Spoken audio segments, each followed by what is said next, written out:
Baik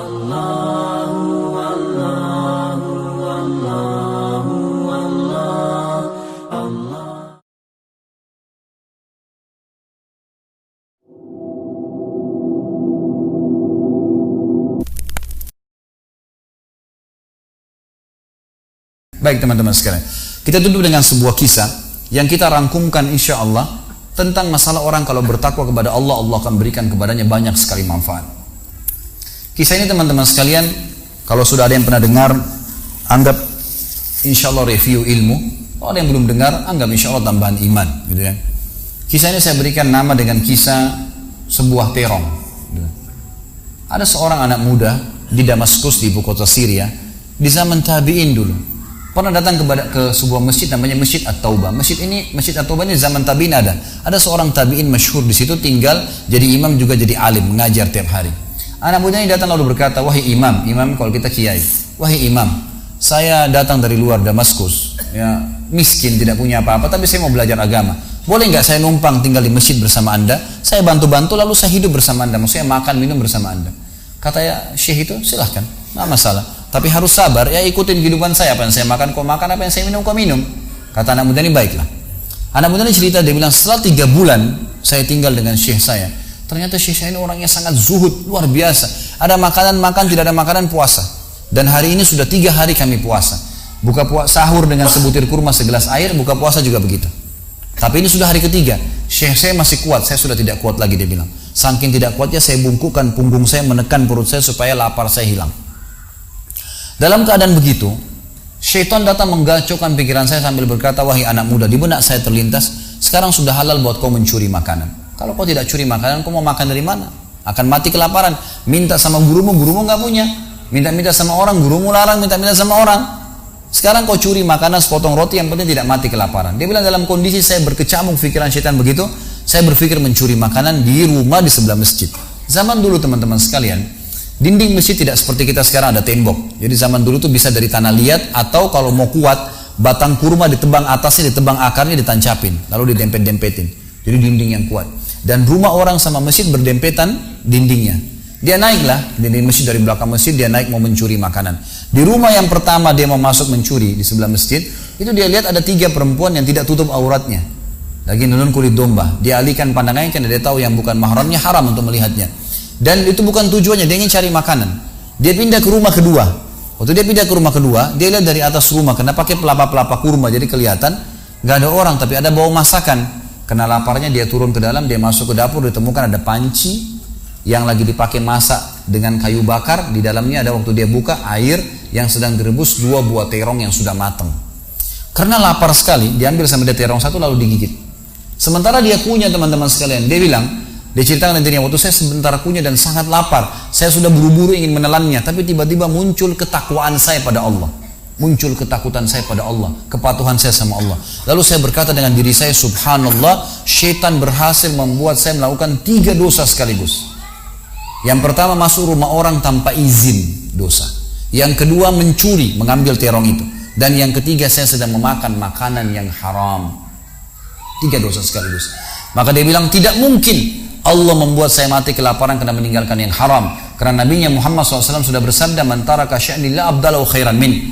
Siapa yang meninggalkan sesuatu karena Allah, Allah akan gantikan yang lebih baik darinya. Lalu saya lempar gumpalan makanan terong itu ke lantai dapur tersebut, lalu saya kembali ke masjid. Dan masih ada pengajian, saya tidak bisa tangkap apa yang sedang dibahas karena laparnya. Waktu bubar pengajian, dia bilang, guru saya duduk di kursinya, saya pun duduk di tiang salah satu masjid. Ada satu orang tua di belakang masjid. Lalu masuklah seorang wanita dari pintu masjid bercadar, berbicara dengan guru saya sambil guru saya menundukkan pandangannya. Setelah itu guru saya mengangkat kepalanya lalu melihat ke arah saya dan memanggil, "Kesinilah muridku." Datanglah saya, kata anak muda ini. Lalu ditanya oleh guru saya, "Apa kau sudah menikah?" Dijawab oleh muridnya, "Belum." Lalu ditanya 2 kali, "Apa kau ingin menikah?" Dia tidak jawab. "Apa kau ingin menikah?" Tidak jawab. Sampai 3 kali, "Apa kau ingin menikah?" Dia tidak jawab. Lalu kata anak muda ini, "Wahai imam, wahai syekh, ya guru saya setelah Allah subhanahu wa ta'ala, hidup saya bergantung pada anda. Apa yang anda makan, saya makan. Apa yang anda minum, saya minum. Sekarang sudah 3 hari kita punya makanan dan minuman, puasa. Dan saya sangat lapar. Kalau saya nikah, saya mau beri makan dari mana istri saya?" Lalu kata syekhnya, "Ini perempuan di sebelah saya yang bercadar, baru selesai masa iddah meninggal suaminya, 4 bulan 10 hari. Dan dia ditinggalkan harta yang cukup, dia masih muda, dia takut fitnah. dia ingin saya carikan jodoh, saya anggap kamu cocok, kamu mau? Dia bilang iya. Tanya perempuan, kamu mau? Dia bilang iya. Syekhnya keluarin kendi dari kamar, dikasihkan jadi mahar, panggil walinya perempuan, panggil 2 saksi, kalimat akad, selesai. Hitungan menit nih. Lalu kata syekhnya, pulanglah ke rumah istrimu. Saatnya sekarang kamu pulang, udah. Nanti kalau mau sholat, mau ibadah, silakan datang ke masjid. Sudah nggak perlu lagi numpang di masjid gitu. Pulanglah dia sama istrinya. Dia ceritain, dia malu, saya jalan sama istri, saya masih malu-malu, baru nikah. Dan ini kan memang hitungan menit nih, ya. Dia baru tadi kelaparan, tiba-tiba sekarang sudah nikah gitu. Dia bilang saya jalan, keluar dari masjid, lewat di rumah pertama yang dia tadi manjat mau mencuri, dilewatin sama istrinya. Begitu masuk, tiba di depan pintu rumah kedua yang dia manjat, gitu kan? Istrinya berhenti, buka pintu rumah lalu berkata, masuklah suamiku, ini rumah kita. Rumah yang tadi dia mencuri nih. Maka dia pun bilang, saya masuk ke ruang tamu, saya melihat di atas, ini benar rumah tadi yang saya masuk mencuri. Istrinya bilang, wahai suamiku, tadi saya dengar Anda sudah 3 hari nggak makan, mau makan? Dia bilang iya. Istrinya masuk ke dapur, ditemukan apa? Panci terbuka, terong yang sudah digigit. Ini kisah nyatanya. Tiba-tiba perempuan ini bilang, siapa yang makan terong saya? Spontan gitu, teriak gitu kan. Pada saat dia teriak, maka si laki-laki ini mengucapkan kalimat begini. Ini dari saksi bahasan kita. Dia mengatakan, kesinilah istriku, demi Allah begini ceritanya. Kronologisnya, saya manjat, saya turun, saya lapar, saya makan, dan demi Allah sebelum saya telan karena saya takut sama Allah, saya lempar ke dapur, ke lantai dapurmu dan belum kering tuh, gitu kan? Maka perempuan ini mengucapkan kalimat, saya berharap semua muslimah di belakang sana juga punya iman seperti ini. Kata para ulama, ucapan wanita ini perlu diukir dengan ukiran emas karena menandakan iman yang luar biasa. Kata dia, wahai suamiku, engkau meninggalkan segumpal makanan haram, Allah jadikan makanan itu, pancinya, rumahnya, pemilik rumahnya jadi milikmu sekarang. Allah bukan hanya hilangkan laparnya, makanannya dikasih, pancinya, rumahnya, pemilik rumahnya sekarang jadi milik dia.